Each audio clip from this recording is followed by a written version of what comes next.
Padres Hot Tub, everybody. Happy New Year. Greg Elsten, Chris Reed, Raphie Cantor here with you. Literally recording on New Year's Day, and most of you are watching or hearing this on January 2nd.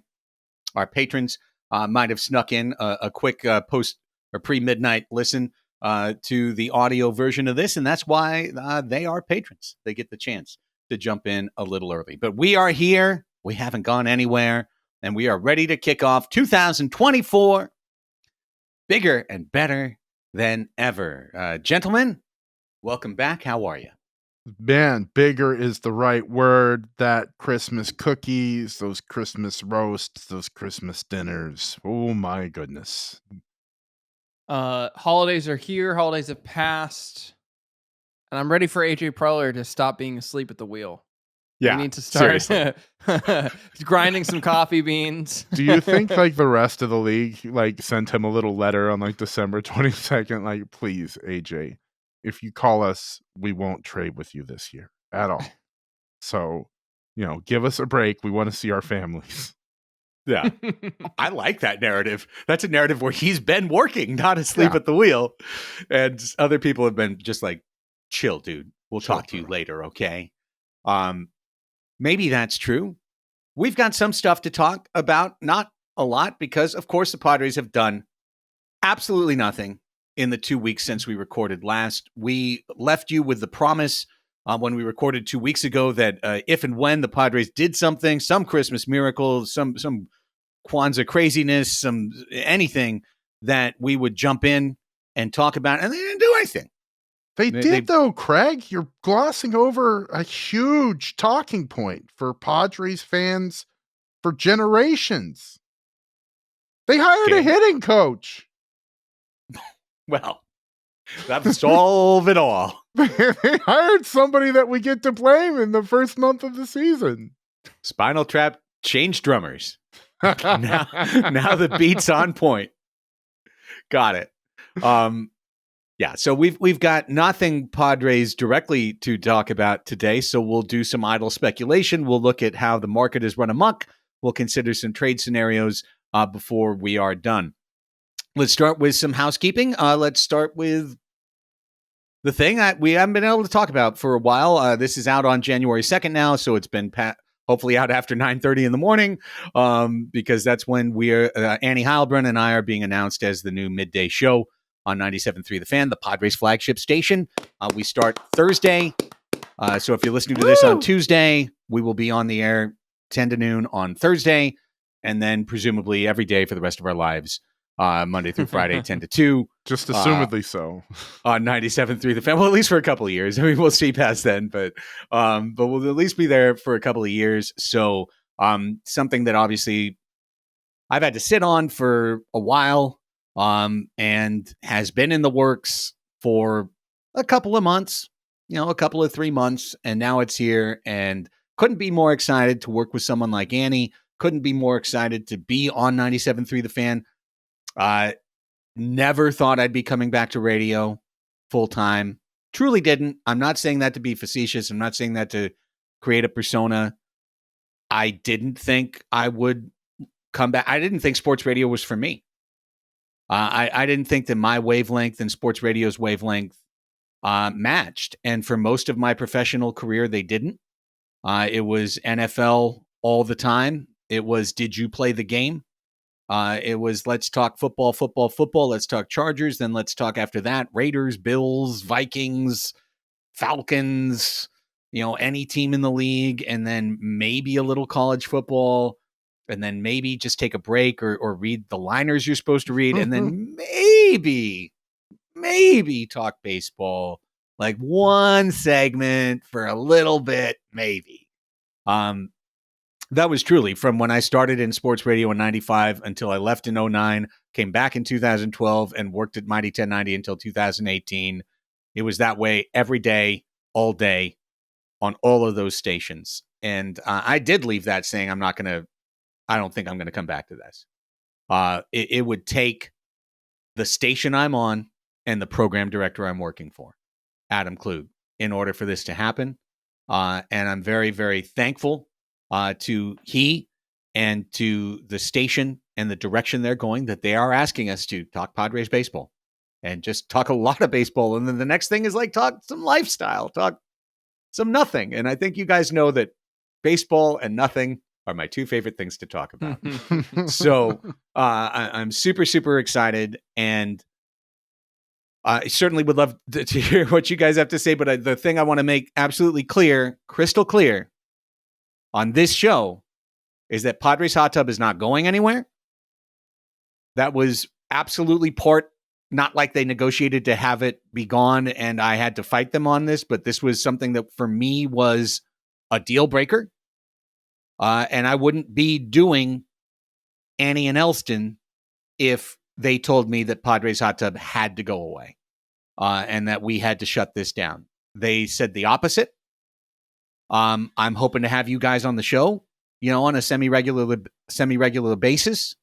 And for those who are concerned that because I'm now working on 97.3, which has an absolutely established business relationship with the San Diego Padres, that it is going to make Padres Hot Tub a lesser version of itself or a watered down version of itself. I don't know, guys. I don't feel that way because I feel like we've never tried to be unfair or cheap. I don't think we've ever tried to score points at the Padres' expense along the way. Those are the type of things my bosses are looking out for. Those are the type. Do I think the Padres will listen to our show? Yes, but they already did. They were already listening, and we know that. So I don't anticipate this show changing. I don't anticipate myself on the show changing, and I invite anyone to call me out if that winds up being the case. Yes, I'm working for a station that is literally like in bed with the Padres. There's no question about it.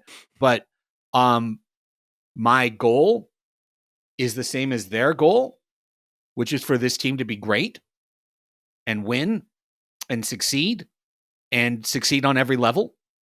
And I'm thrilled to have an even bigger platform in addition to this platform to talk about it and have fun, but it's like what they're against is not what I do. I'm just about trying to have a smart conversation about this club, and I intend for that smart conversation to continue here and there.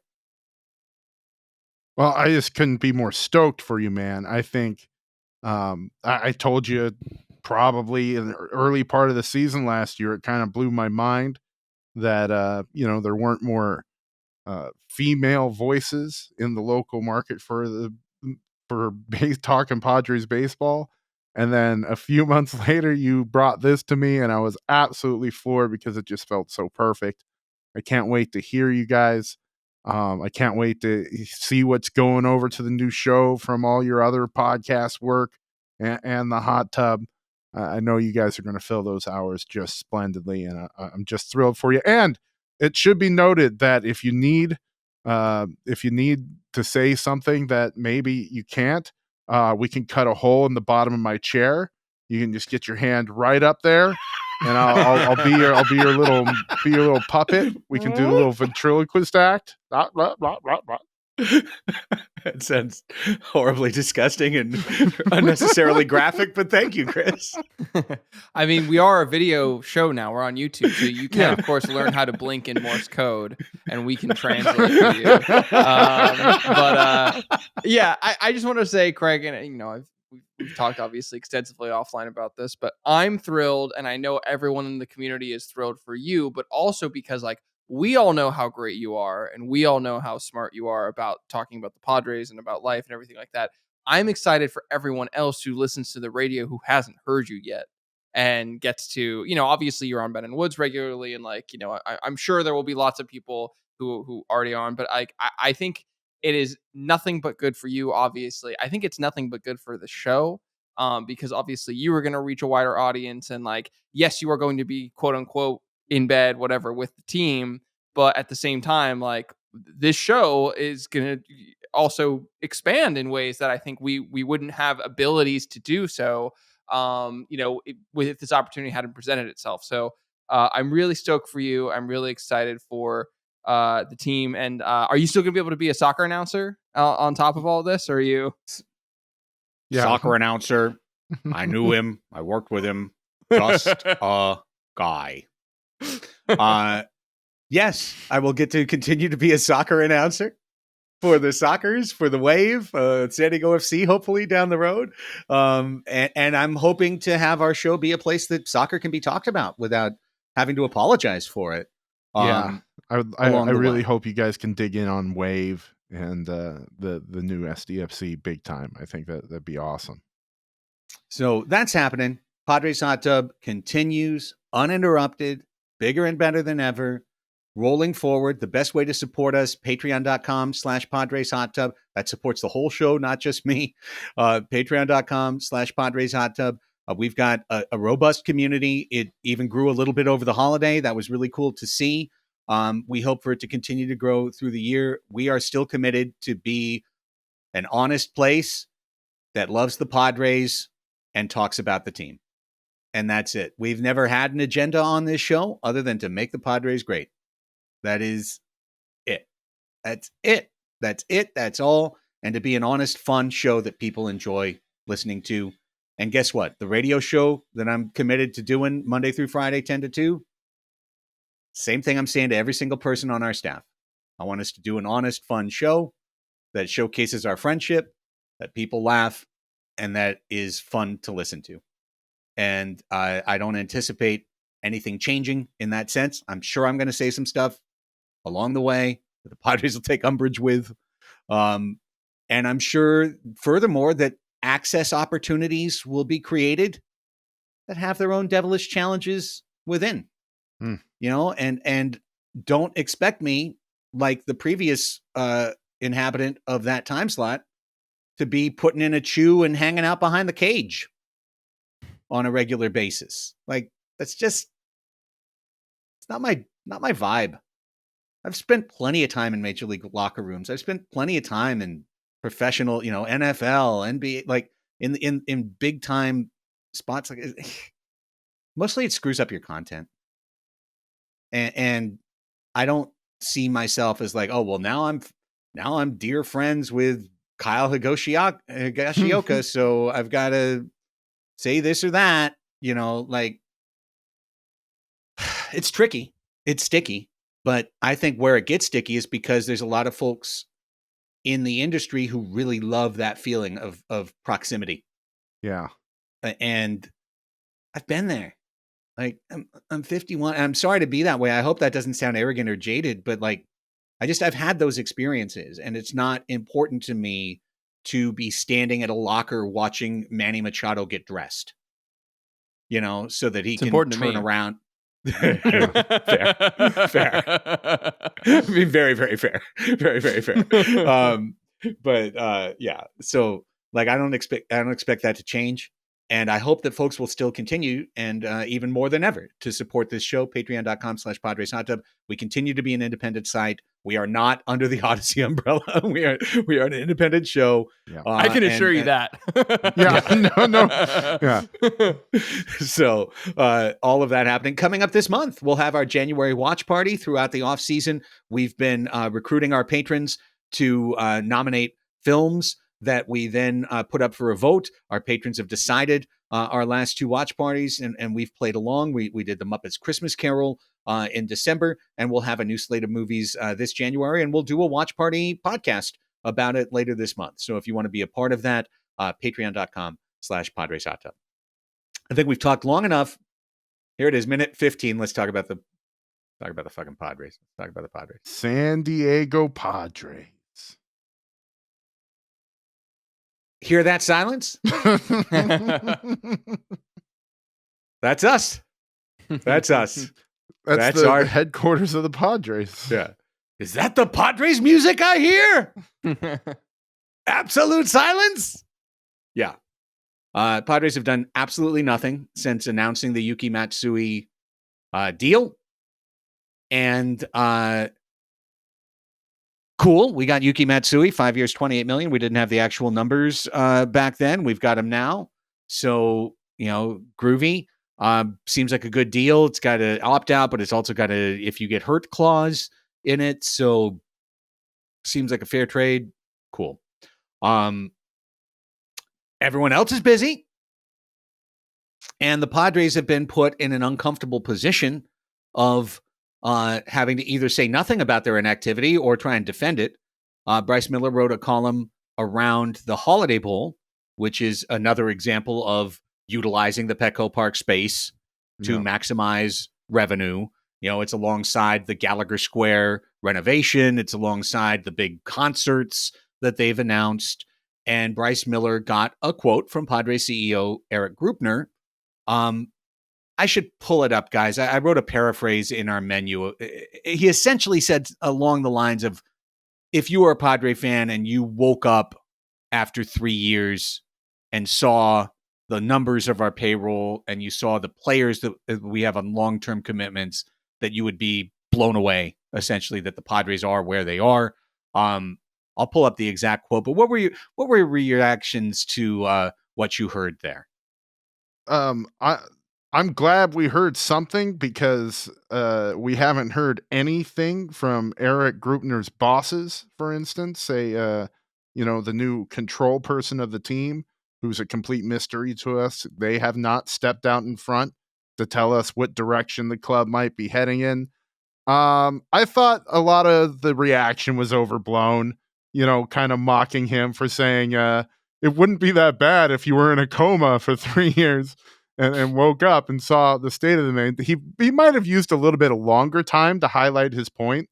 The point is that the Padres are spending at rates they never have, and committing to fielding a championship team in a way they never did consistently, going back throughout the club's entire 50 plus year history. So I did think that the reaction was a little overblown to the weight of the comments, considering Grupner's been kind of consistent on this stuff. Before the season last year, he talked about getting the club to profitability and that they were using 2023 as a season to experiment, to take risks in the payroll and see what kind of revenue that drove, to see if they could support paying anywhere near what they paid in 2023 over the long haul. And all their actions this offseason have shown that perhaps that they cannot. AJ Preller had talked about them being a top 3 payroll in the game before last year, and that probably not going forward. And every action they've done has supported that. They're not going to be a top 3 payroll. But we haven't had anybody besides Eric Grupner come out and say that. They haven't been transparent with the fans about the secession. They weren't transparent about the illness. So we're just kind of stuck with those comments from a CEO that has done his job pretty well, but maybe wishes he had selected a different choice of words. Here's the phrase. Here's the quote, Raphie. I'll set you up for this.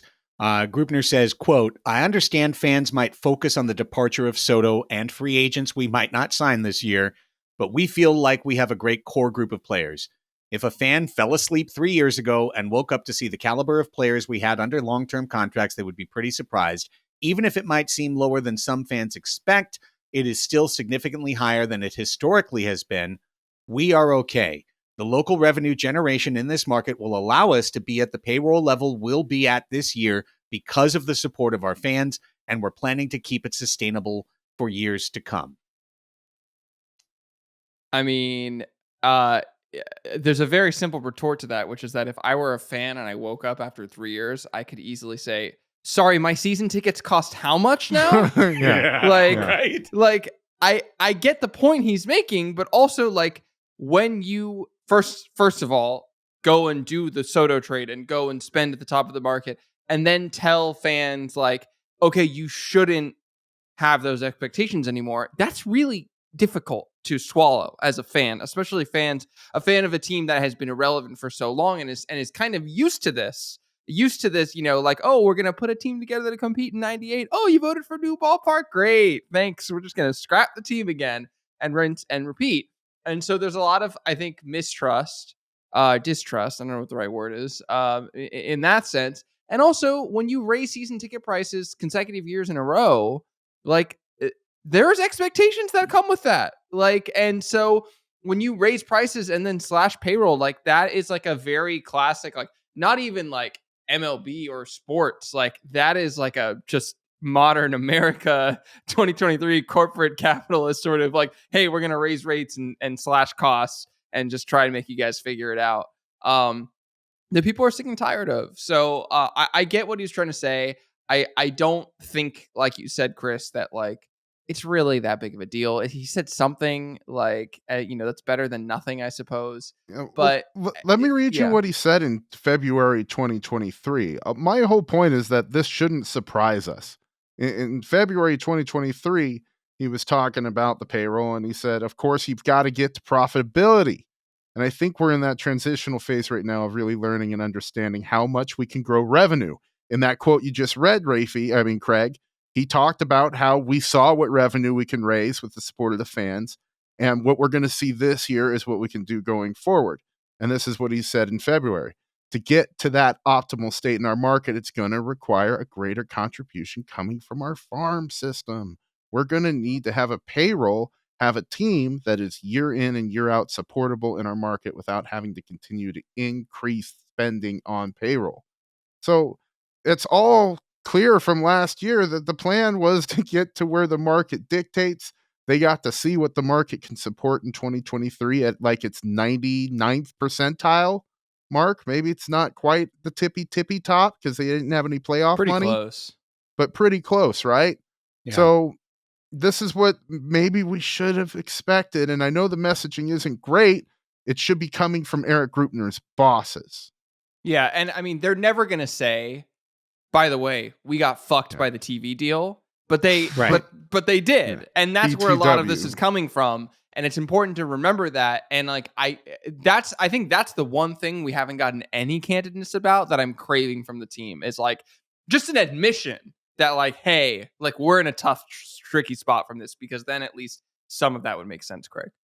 Yeah, in retrospect, the September podcast we did was one of the smartest and most important ones that we did in 2023, which was the TV ticking time bomb, I think was the name of that podcast. And it's come true in spades. You know, there's never been a starker contrast than to see the Padres lose $60 million of revenue, look to cut their payroll by about $60 million in order to make things work, and then up the five to see a club that has an $8 billion 25-year contract for television that runs apace and unopposed, and they have signed $1.04 billion of free agent contracts and extensions in the 2023 offseason. It's not because the Dodgers are better at baseball than the Padres. It's because they get like $250 million a year from their TV deal. And we get nothing. Nothing. Literally nothing. Now, doesn't mean, and there will be, I guarantee you this, Padres fans, there will be a television deal announced between now and the beginning of the season. Will it be a comprehensive, gigantic, we got so-and-so cable company to blow $100 million a year on us? Like, no chance. No chance. But they'll have something. They'll have something in local TV. They'll have something for cable TV. They'll have something for, over-the-top pay-per-view. There will be plenty of ways to watch Padres baseball, but no one's willing to give them the money that Bally Sports was willing to give them many years ago. That and the entire business model has collapsed. And could it collapse on Spectrum? It could. But written into their deal with the Dodgers is that if they go down to 0 subscribers, they still pay full freight. So, short of maybe a bankruptcy proceeding or something, it's pretty difficult to see the Dodgers money spigot turned off. And LA is not San Diego. Yeah. We all know that. New York and LA get to play by different rules. It is a fact of life, guys, that Major League Baseball doesn't split local television revenue. And that's the kind of thing that would be worth wrecking a season over, because it does mess with the integrity of the sport. Well, they do split it, just not fully. And the Dodgers get some special conditions towards their percentage of what they split as a result of their bankruptcy. So they're not just, they're kind of cheating a little bit. I'll just say it. The Dodgers are cheaters. It's not going to change until Major League Baseball makes the broadcast thing all split, all universal, league wide. Every team gets 3.33% of it. It's one big pie, and that's how it's done, because the model is broken in ways that don't just affect baseball. They affect every other sport. They affect all avenues of media and entertainment. So unless baseball does that, which it's probably not going to, because it's got some powerful, rich ass owners making a lot of money off of those deals, and then a little cadre of underground cave trolls making money on revenue sharing and not trying to win, not actually trying to compete. So unless all changes, the Padres situation isn't going to look better. Yeah. Okay. Well, here's what happened. Yeah. So we're Trolls. We're sitting here in the caramel trying to get unstuck. Has the market passed us by? This year's market is the most expensive in the history of the sport. It feels like pitchers have become twice as expensive overnight as they used to be. And while the Padres have done nothing, this is what's happened. Yamamoto. Do you remember those times, Rafe, back in the summer when we talked about Yamamoto as like maybe the low cost alternative to Blake Snell? Yeah. Like, we could let Snell go and then just go get Yamamoto, and then that might be just as good or better. 12 years. Look at Senga's deal. He'll get a little bit more than Senga. Right, a little bit more than Senga. Yeah. That 12 years, $325 million, zero deferrals whatsoever. All of the money they saved in present day value on Ohtani, they gave to Yamamoto. And the Dodgers are going to be in the Steve Cohen tax zone. They're going to, in the 2030s, pay between $65 and $85 million a year in dead money before they even turn the lights on. Oh my goodness. I believe it's 2034 that they will pay $84.5 million to Ohtani, Freeman, and Betts. They will all be long retired at that point, and they'll be paying them $85 million. And hopefully it'll completely catastrophically destroy the franchise when the Spectrum deal dies or something. I don't know. But regardless, now they've got all the money. I think they've actually spent what they've got to spend, but they've spent it. They've spent it. They've got the Glass Now kid. They've got Yamamoto. They've got Ohtani. Kevin Kiermaier. I was going to be really excited for the Padres to sign Kevin Kiermaier. Kevin Kiermaier signed a 1-year, $10.5 million deal to go back to Toronto. I think Kevin Kiermaier is arguably a little better than Trent Grisham because he'll kind of, he'll hit to the 260, 270 range instead of 195. He doesn't have as much power as Grisham. He's certainly as good or better defender. Doesn't hold up as good. You might lose more days to him. I don't know if you're going to get the same amount of games out of him, but yeah, maybe. He's 35, right? Yeah. He's going to be 34. 34. He's 34. We traded a $5 million center fielder in his 20s, and the 34-year-old center fielder got twice as much for 1 year. And we're like, okay, fine. Well, we didn't really want to assign him to that. I've mentioned Frankie Montas's name on this podcast multiple times as a low-cost flyer alternative for the Padres to pursue this offseason. He signed this week with the Reds for $16 million for 1 year. He didn't even pitch through like 4 innings, and he got the number that we thought was too much for Michael Wacha. $16 million, who actually, by the way, pitched last year and pitched innings and won games. Lucas Giolito, who was terrible last year for a good solid half of the year. He was like good for a couple of months, and then he wobbled, and then they traded him to the Angels, and with the Angels and Guardians, he pitched to an ERA over 7. He got released.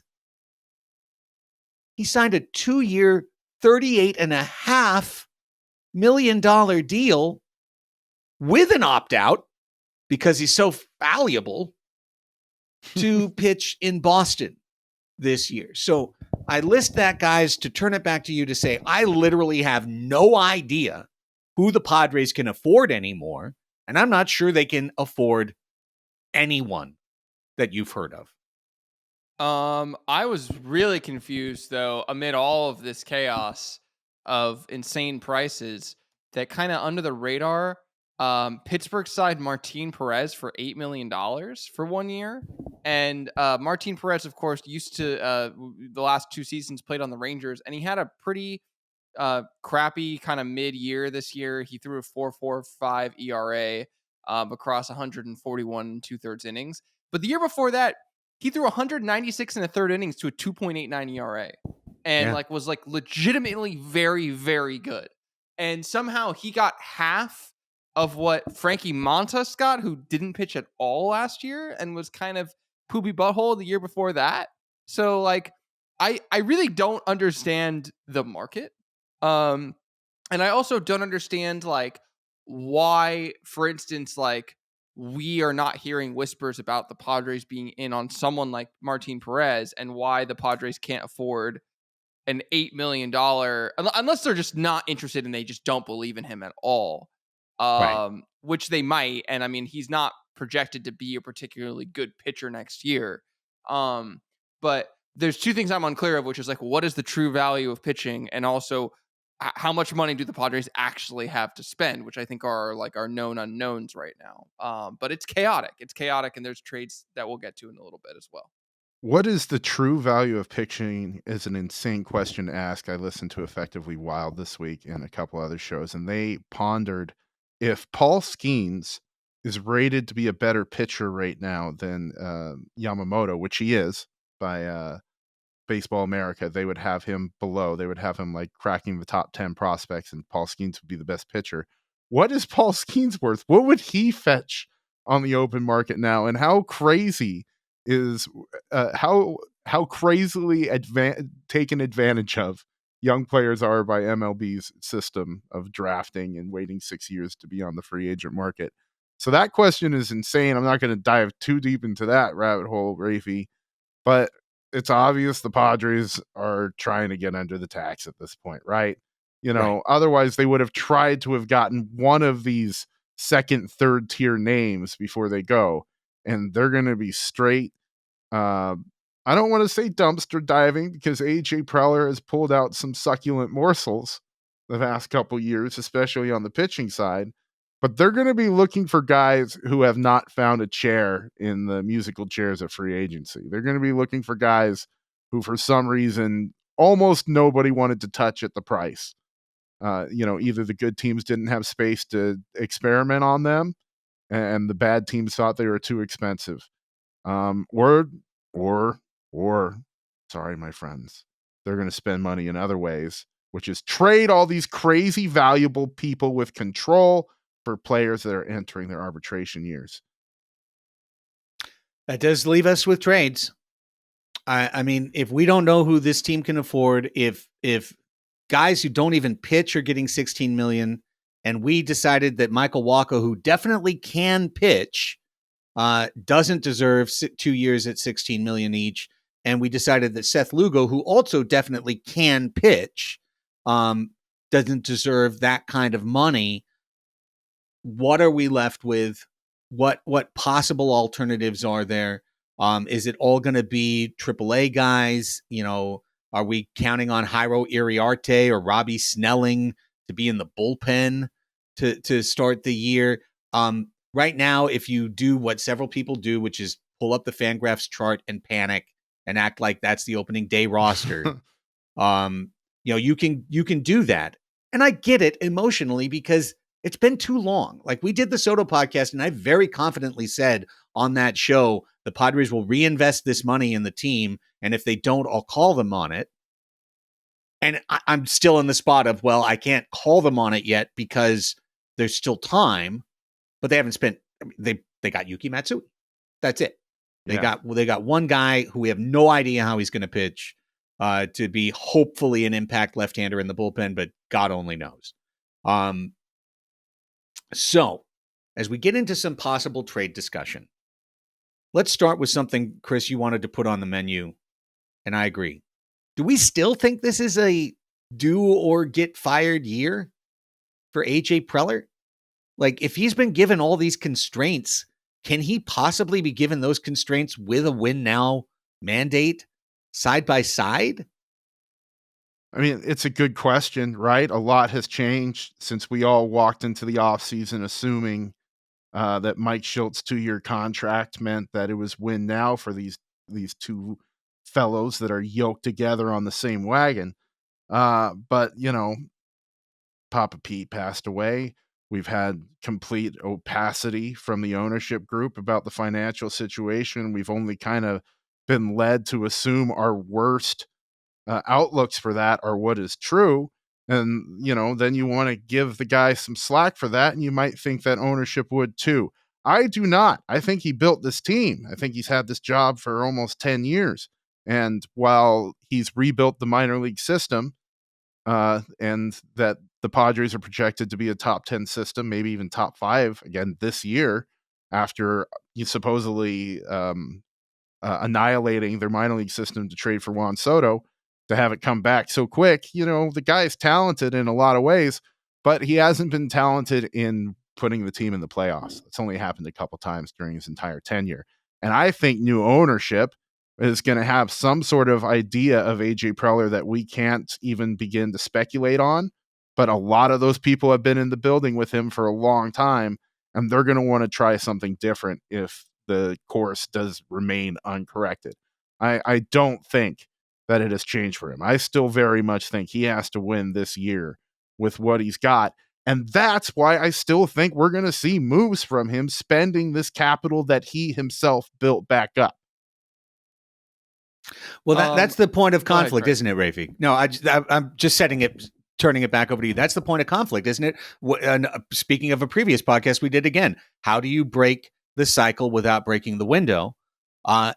Right now, it looks like the Padres are committed to breaking the cycle and to getting this class of prospects to the major leagues to contribute in 2024 and 2025. I still don't know if I completely believe it. That just seems to be what they're doing. So I do think that there is like kind of a defensive formation that's being formed around the 2025-2026 prospect class. Like, do I think that everyone that's in there now is going to be on the Padres roster by the end of 2024? No. I think some guys are going to be traded away inevitably. I think our core of, your Salas, your Merrill, your Leskos, your Snellings, I think that the team's really, really reluctant to give those guys away, especially the guys that are closer to the major leagues, because of kind of what we were touching on earlier of Grupner's comments about we need to be more reliant on the farm system. And I think just like that is all of a piece. I also think we can't look at what happened with the Dodgers this offseason in a vacuum. And I think we now have to evaluate AJ Preller and the Padres and their strategy going into this season in the context of what happened in LA, because what happened really from 2021, I would say, but even I really more so 2022 and 2023, the Padres were making statements based on what they were doing in the offseason saying, we're here to compete for the division. We are here to compete with LA for the division.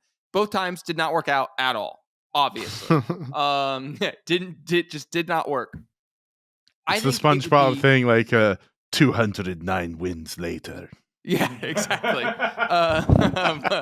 And it would be a fool's errand, I think, at this point, to try and come out this year and say, hey, we're going to try and compete with LA to win the NL West. Of course, you say the kind of whatever press conference bullshit, but like really and say like, hey, we think we can knock them off. I mean, maybe like anything's possible in baseball, but I don't think that should be the way that this team operates going to 2024, because that would mean we would need to be trading away our prospects to try and bring in talent. And I don't think that that's the right thing for this team to do.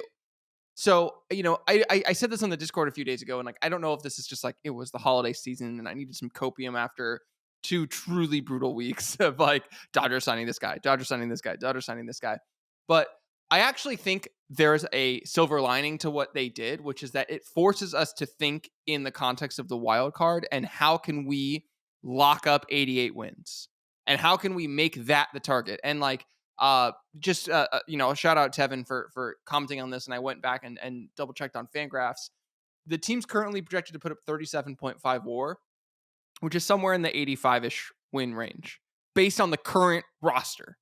And I know for a fact that that's not going to be the roster that's, walking onto the field opening day 2024. So if you can add a few wins onto that, you're right in the money in terms of like where I think we should be, because I hate to take too much significance away from what happened with the Diamondbacks this year in an 84 win team. But like, that's now the model, guys. Like, for any team that's not the Dodgers or the Yankees, it really doesn't make a ton of sense to try. I want to point it out that this will never be popular with fans. Jerry Dipoto said this out loud. He said the Mariners want to win 54% of their games, and he has been completely crucified for it.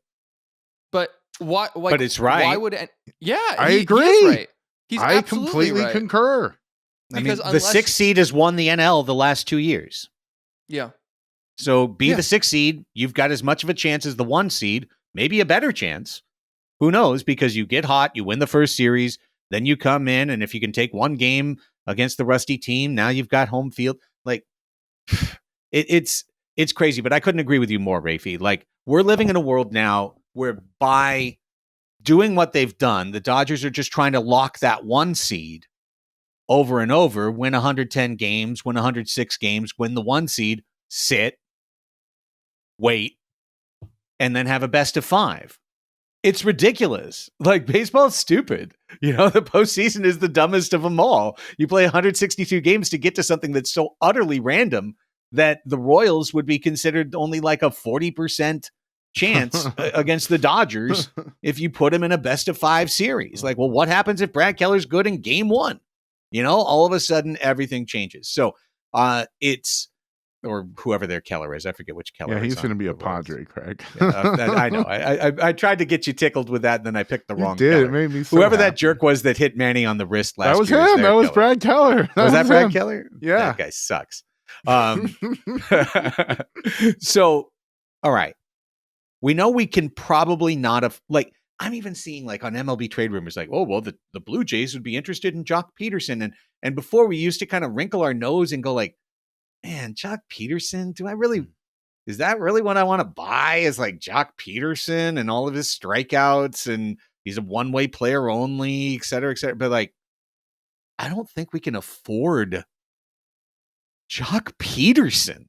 Like, I don't know if we can afford Jock Peterson at market rates to fill our team. So that leaves us trades. And that means we can either do what we just said the Padres probably won't or shouldn't do, trade away their elite prospect class, make the next wave of Blake Snell type trades, Yu Darvish type trades to bolster the franchise.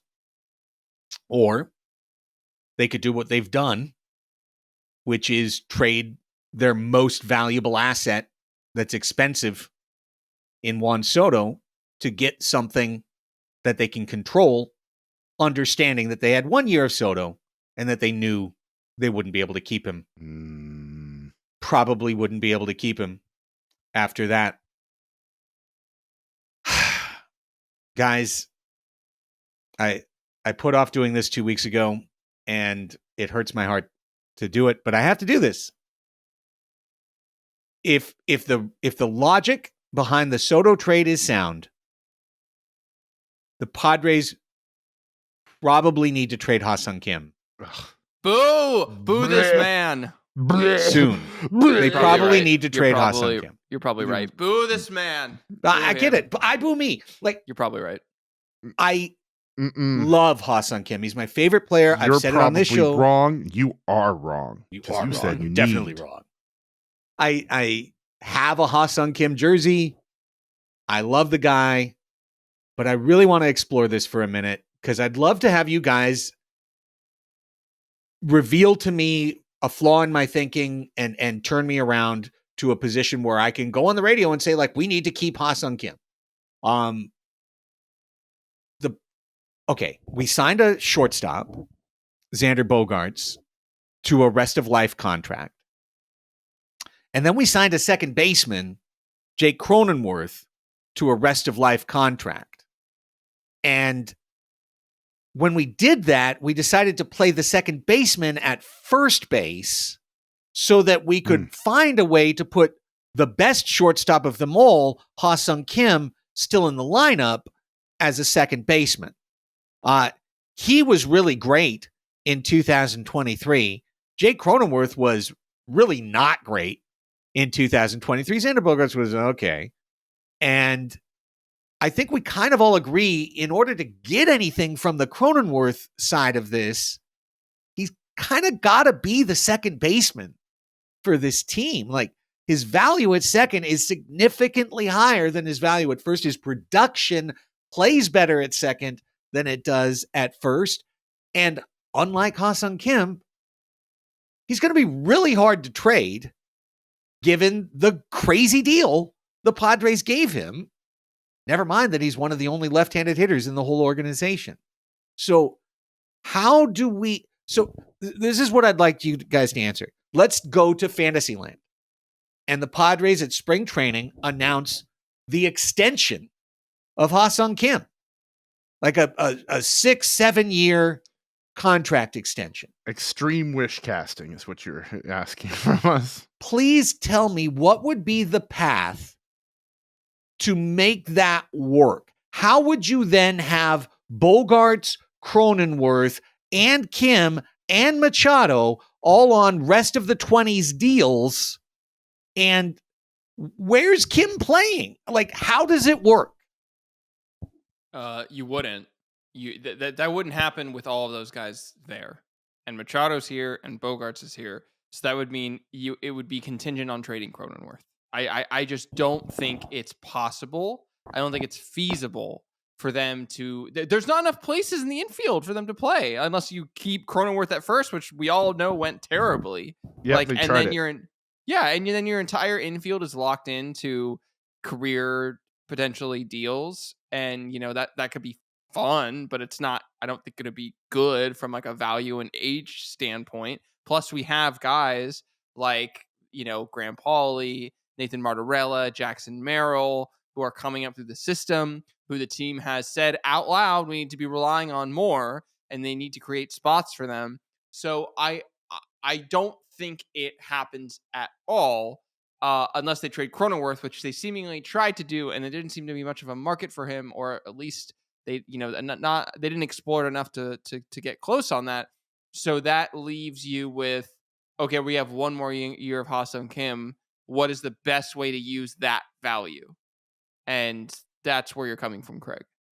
Yes. Also, I just saw the San Francisco Giants give Jung-Hoon Lee, who, and again, somebody, throw it back at me, tell me I'm completely wrong, but I believe he is not as highly rated as Ha-Seong Kim was coming out of Korea. I think Kim was slightly more rated as a prospect than Kim was. And Kim, having not swung the bat once in the big leagues, got 6 years and $110 million. Lee. You're mixing them up. What did I say? I'm sorry, Lee. I did mix it. Lee got 113. What is Kim going to get? Kim's going to get a Dansby Swanson deal at the bare minimum next year. So are you going to pay Ha-Seong Kim $185 million to be another infielder on this team? Now explain to me how we put a team on the field for the next 6 years when we commit $150 million to our infield and nothing else. Okay, call me Merlin of your wish casting, right? Because there's only Raphie already identified one of the needed things. Cronenworth has to get traded. I don't think his value is I think his demise has been reported a little bit early. Yes, he had a bad season, but Isaiah Canner-Falefa has had multiple bad seasons. He's around the same age of Jake Cronenworth. And he got about $7.5 million AAV over 2 years. Now, of course, Cronenworth's higher. He's locked in for much longer, but he's a much more valuable player. So while I think he has very little surplus value, right? And clubs are always feeding on that surplus value. Vaughn Grissom just got basically pilfered from the Braves, right? For Chris Sale, who might be a number 3 playoff starter at best, or won't pitch at all at worst. But that guy has never put up anywhere near a replacement level season. Yeah, it hasn't been there. Last year he had -7. Year before, I think he was at like 0.3, 0.4, but he didn't put up a full year. He has $17 million surplus value, right? So if you're trying to look at the surplus value of things, it's going to be tough. But Kim, the other thing that has to magically line up is Kim's willingness to play for a below market deal in San Diego, a place where he gets his name chanted, where he has discovered magic that he is aware of. He's talked about it in interviews, that there's a magic when he puts on the Padres uniform and walks into the stadium. So in order for him to sign an extension, it can't be at the Dansby level. It's got to be closer to something to what Jake got, probably a lot more. But he'd have to be willing to do that. He's a businessman. This is what he does for a living to make his money for the rest of his life. So I'm not sure that's going to happen, but that's the fantasy scenario. Kim's willing to take the undermarket deal a la Tony Gwynn, and Jake gets moved in a move that doesn't cost us a ton in prospect capital because he's still a valuable player on a pretty decent contract that maybe doesn't have a lot of surplus value, but it's probably right in along with what his value actually is as a second baseman. Yeah. So even if all of that happened, which I think we all would agree that's not going to happen. Who's Ha-Seong Kim's best friend on the Padres? It's Manny Machado. Do you think Manny Machado told him that taking less money in a deal is a good idea? No way. Ha-Seong Kim is going to go make bank this year, and Manny's going to pat him on the back to do it. It's not going to happen here. So this is one of those things where you have to divorce yourself. We have to stop thinking in childish ways. I'm not saying you are, Chris. I'm not. I'm just saying we all need to stop thinking in childish ways. Like, we love Ha-Seong Kim. So yes, it would suck to trade him, and it would be a bummer, and we don't like it, and we wish he could be here forever. But the reality is he won't. So what are we better off doing? 1 year of a surplus infielder who's going to, by his presence, push Jake Cronenworth to a position that he's not good at, or into the surplus spot, or on the bench. Yeah. Maybe we just play the best players. How about that? Maybe Bogarts is the first baseman. Maybe we're playing chutes and ladders instead of baseball. We can think of whatever we want. Ha-Seong Kim is going to play 1 year here, and he's going to be gone. So you're going to get a compensate if we stay under the CBT this year. You're going to get a compensatory draft pick for Ha-Seong Kim at the end of the year that you can hope in 5 years turns into Jackson Merrill. Or you could trade him now, coming off the best season of his career. For what? For stuff you can control. See, another pitcher, a first baseman, and outfielder. Both for further years doesn't help you win in 2024. And I want the best team on the field that they can possibly do. If they're going to be digging off the rocks for mussels and seaweed to eat with $27 million like castaways on a far-off island, then I want the best possible infielder that they can get, considering that Manny isn't going to be playing third base at the start of the season, considering that the next guy on the depth chart behind him is Eggy Rosario, who I hope is great. You know, I hope that he's a guy that they can have cheaply on the club for the next 2-3 years and fulfill Kim's role after he's gone, you know, let alone without bringing Jackson Merrill into the conversation. But I want the best possible team they can have in 2024. I'm fine with them taking the value that Kim has, that surplus value, and putting it right in their pocket from a baseball standpoint. If the trade is like we were thinking for Cronenworth last year, where you can get a pitcher of similar ability, maybe even on a 1-year contract, and it fills needs. If you can get a left-handed outfield bat on a sunsetting deal that's valuable, you know, I don't want to throw names out, but like a Lane Thomas equivalent, the match isn't there between Kim and the Nationals. That's not what I'm proposing. But I'm saying if you can fill a need on the team that maintains the competitiveness for 2024, I'll hear it. I'll listen to it. I think Kim has an intangible value on the baseball field that nobody you can replace him with is going to have immediately, but I'll listen to it from that baseball perspective. But if you're doing it for prospect capital, if you're doing it trying to make your 2025 team fit better, then no, I don't want to hear it. I want Ha-Seong Kim on the team. I agree with that. What do you think, Raphie? I'm going to give an unsatisfying answer, which is I think both of you make valid points, and that I think for a number of reasons, outside of baseball, inside baseball, outside of baseball, I don't think we can understate the Korea series impact on this. Like, I think it would be an awful look.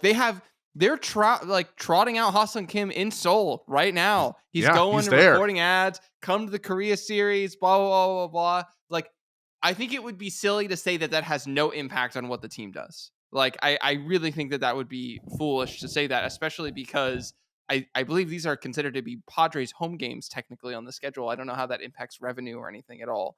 If it does, I think it's 1-1, but I could be wrong about that. But okay, and he's also I saw Bernie Wilson note when he was at Petco last week that the Juan Soto spot in the big 4 billboards, Kim's got that spot now. So they're advertising him. Marketing and advertising is done in conjunction with baseball ops. They won't put up there like somebody they know is about to be traded in a week, for example, because it's a waste of their marketing money to create the billboards. So I think you're right, Raphie. And it's kind of obnoxious because the last thing this franchise should do is make a qualitative baseball decision based on, the first 2 games of our season in the middle of March are going to be in Korea. So therefore we have to keep the Korean player. I don't think it's just about that. It's about money. And it's all about money. You know what I mean? Like, what the value that we get from Ha-Seong Kim is expressed in surplus dollars. That's how the team interprets it. And so to get to the point where I think both of you are right, I think he's the number one player on the list where, depending on how the team's doing around the trade deadline, like he's our rental that we sell off. And no, he won't have the same value that he'll have at the beginning of the season. Like, I know that he won't, but I think it's too much of a unknown proposition to trade Ha-Seong Kim right after you traded Juan Soto and tell your fans to stomach it, and also, hey, pay us more for season tickets. And again, I get what you're saying, Craig. Like, if we're playing Stratomatic, like, sure, maybe the best thing to do is to do Ha-Seong Kim. But it's also worth saying, by the way, that Ha-Seong Kim still only has 1 year left on his deal. So while, yes, we're paying him like a 1-WAR player, and he's projected to be at least a 3-WAR player, maybe a 4-WAR player, like, and that's, 20-something, $1 million in surplus value. Like, I don't know that his return would be franchise altering. I think it would be solid and probably helpful. I think the return that we got in the Soto trade was, while not like, oh my God, like, cannot believe this is incredible, it was franchise altering in a way. We had no pitchers. We had no pitchers, and now we have pitchers. And and I just don't know what you would get back from Ha-Seong Kim where you say, we didn't have X and now we have X. You know what I mean? And I do. And I love the guy. He's my favorite player to watch play on the Padres. He plays with the hustle that I wish every single player on the team had. But logic keeps coming back. You mentioned him earlier, Chris. Jackson Merrill is the number 2 prospect in the Padres system behind only Ethan Salas. Like, the single dumbest thing the Padres could do would be to trade Ethan Salas for something good, right? That makes no sense. People are comparing this kid at age 17 to Buster Posey. You hang on to super franchise players. Yeah. The Padres are linked to Leo DeVries out of the Caribbean, right? And are expected to sign him this month. That's something that's been rumored for like a year. And he grades at that same level. These are the kids we're supposed to be dreaming on. is that we have this core, but then a Merrill comes along and a Salas comes along and supplements, and all of a sudden our lineup is long, but it's also affordable. And now you're starting to get into that Braves territory where then we can start taking some chances on people like they're doing with Sale and whatnot in future years. But this team has lost its optionality. And what really grinds me about the Kim situation is that the thing we want would make them have even fewer options than ever before. Sure. Which would be to just lock into Kim. And well, now what? Okay, well, now we're going to spend, $30 million on 35 million on third, 28 million on short, 20 million on second, 12 million on first. And now Cronenworth's got to play first. Or now are we going to start to put Jackson Merrill in the outfield? Are we going to do this Padres thing that they did as a franchise for decades, taking their best player, playing them out of position, putting Sean Burrows in the outfield, telling Sean Burrows he has to hit homers, figure X-80, is he a center fielder? Like always trying to take things that Will Myers will bounce him everywhere. Yeah. Like we've taken so many players and messed them up by being like, oh, you're a shortstop? Well, now you're a left fielder. Let's see what happens.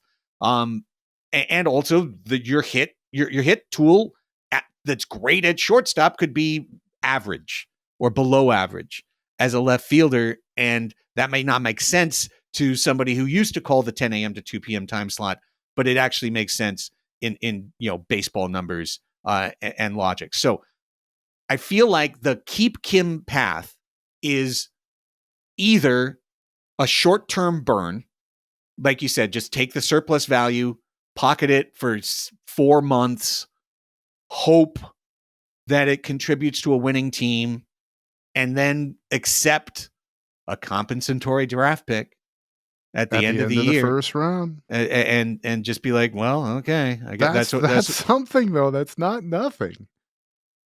Or you could make a move that. Now, listen, I'm against every trade Ha-Seong Kim move. Can I introduce one thing that I think is a little bit of a fallacy? And that's that his value is guaranteed to go down.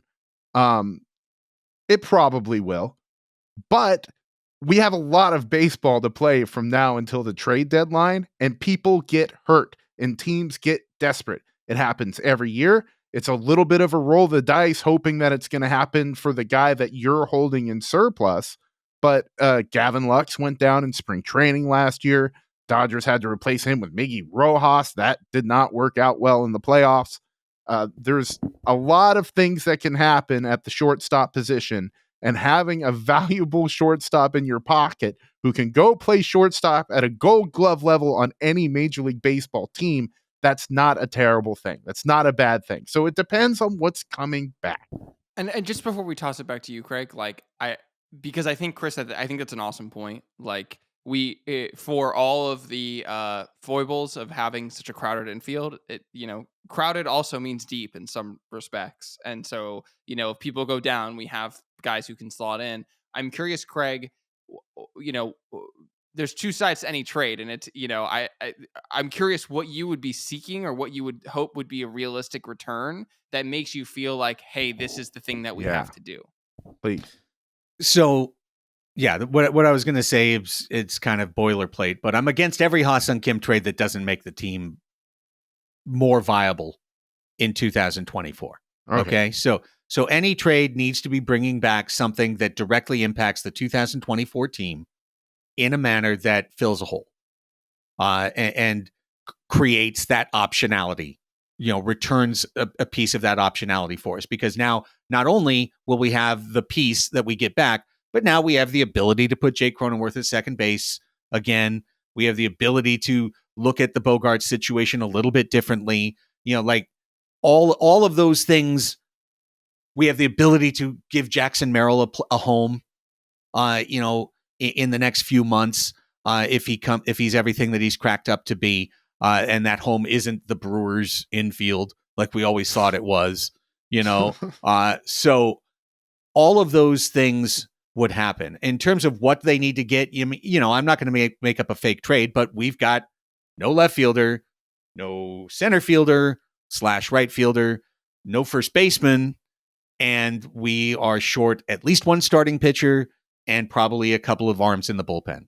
So something that addresses one of those things, not bullpen, but something that addresses one of those things, would something left-handed, because even in the world where we locked up Kim, we'd then have Kim locked up, Tatis locked up, Machado locked up, Bogarts locked up, Campusano. Like, we're going to be right-handed heavy, guaranteed, no matter what, in the world where we lock up Kim. So I want to return that optionality. I need something left-handed. I need something that helps the team this year. And if that happens, and then also because he was going to be making $7 million, maybe that adds into the calculus that we're able to sign one player in this nutso market instead of nothing. I don't know. Yeah. You can easily talk me into it. You're just like, what you replace for the $7 million you're getting for Kim is going to be ugly. You don't get Iser Kiner Falefa for $7 million. He's 7.5. Yeah. Kim's better than Kim is a better infielder than the player who would replace him on the roster. That's almost a guarantee. Whether that player was Rosario or Merrill or someone from another organization, Kim's really damn good. We signed him to this really cool deal.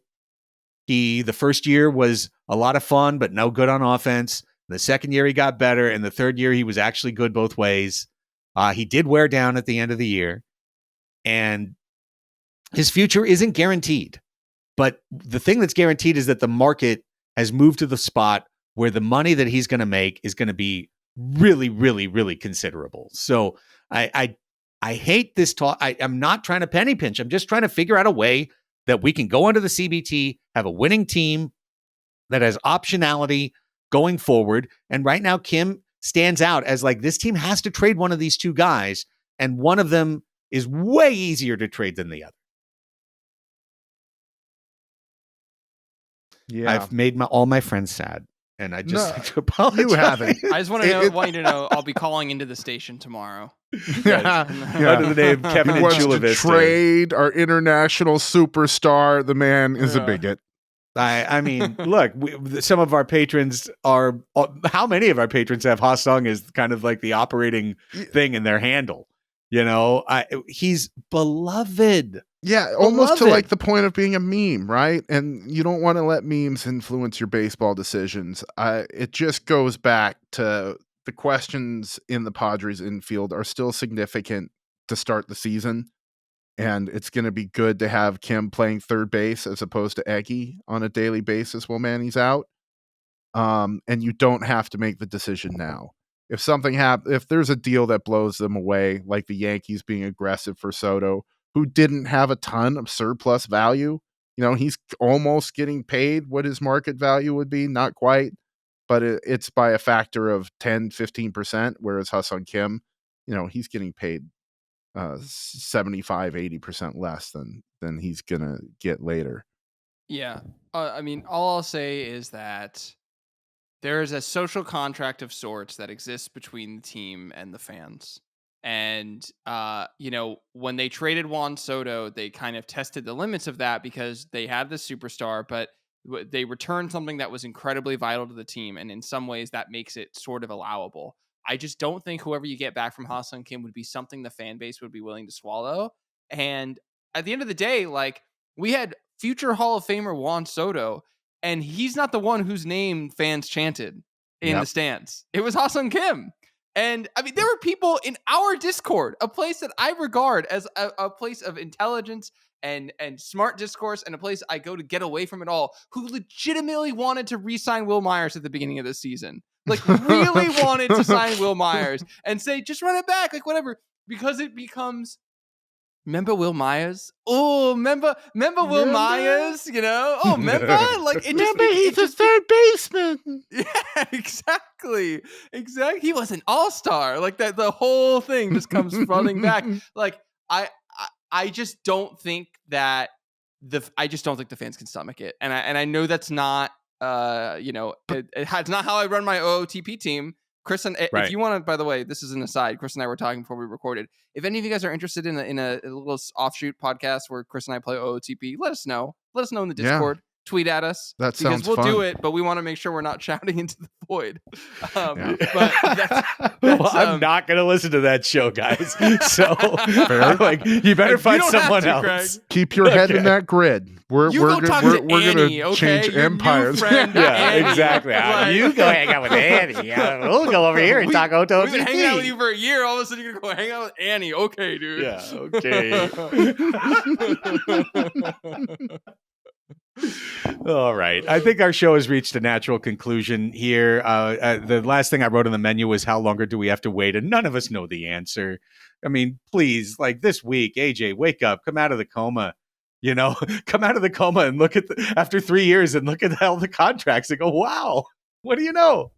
Or Look what just I've get done. somebody with money to get in front of a camera and tell us what's going on. Something, just something, it kind of blows my mind to think that we are like 6 weeks from pitchers and catchers reporting. So Yeah. the acceleration is real. Like you're in the winter, you're in the dead of winter. You're like, nothing's happening, but nothing's going to happen. And then you get to the new year and you're like, holy cow, February 14th is so close. But I think it's like half as many top 50 free agents have been signed this year thus far as opposed to last year where there was a big onrush over the holiday season. And so it's not just the Padres. It's a slow moving market. Well, hopefully it's a slow moving market because it was so incredibly top heavy because one team had to spend $1 billion. And maybe the money spending teams will stop spending and the market will dry up and the Padres will be waiting to enact a bargain in February. If that's the case, we will absolutely praise AJ Preller then. But doggone it, we've got so many podcasts between here and there and so many radio shows. Please do something. Just something. Sign a reliever. Trade for a AAA guy. Do something. Give us a bone to chew on. And They've already done both that with Matt Carpenter and Matsui. Shit, you're right. I guess I just got to go back and relive those. Yeah, just go relive the greatness of the Ray Carr trade. Let's go back into that Carpenter trade one more time. Let's dig in. Ray Kerr, what do you think? Opinions. Oh my God. Oh my God. Padres hot tub, still here, still going, still waiting for AJ to wake up.